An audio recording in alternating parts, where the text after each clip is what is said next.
The kitchen light hummed, a low, buzzing sound that matched the thrum of anxiety in my chest. On the scarred wooden table, the mountain sat waiting.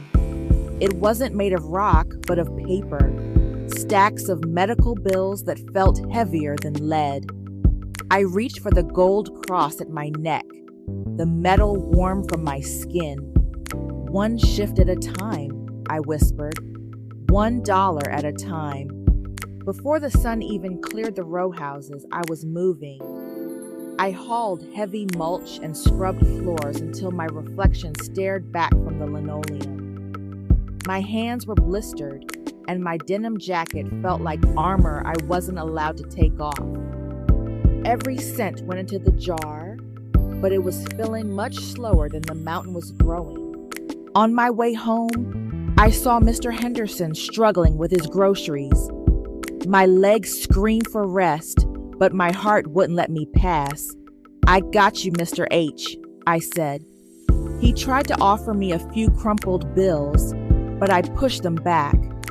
I didn't realize then that I was making a deposit in a different kind of bank. By Tuesday, the math stopped making sense. No matter how many extra hours I worked, the interest on Mama's surgery bills grew faster than my wages. I looked at her sleeping in the next room, then back at the numbers. The impossible wasn't just a feeling anymore. It was a mathematical fact. The evening air was thick when I found it tucked into the doorframe. A final notice in a bright yellow envelope. It was the bill that would break us. I walked out to the porch steps and collapsed, the paper fluttering to the wood beside me. The world felt very large, and I felt very, very small. Twilight turned to a deep, bruising purple. I sat under the solitary glow of the porch light, clutching my cross so hard the edges dug into my palm. I didn't cry. I was too tired for tears. I just closed my eyes and whispered to the shadows, I tried so hard, but I can't carry this alone." Then came the sound, a soft shuffle of sneakers and the low murmur of voices. I looked up, squinting against the dark.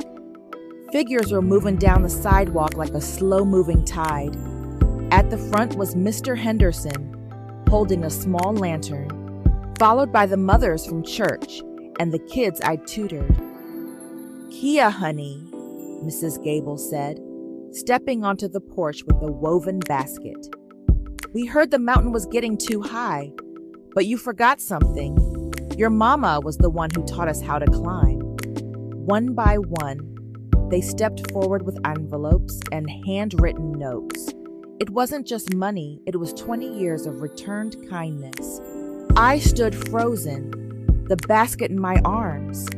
The weight of the debt was gone, replaced by the warmth of 100 candles.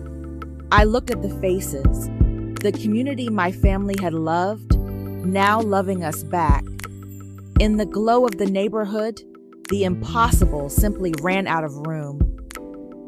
The next morning, the sun rose with a brilliance I hadn't seen in months. Standing with Mama on the porch, I finally understood. Goals aren't just achieved by grit and sweat. They are achieved by the hearts you touch along the way.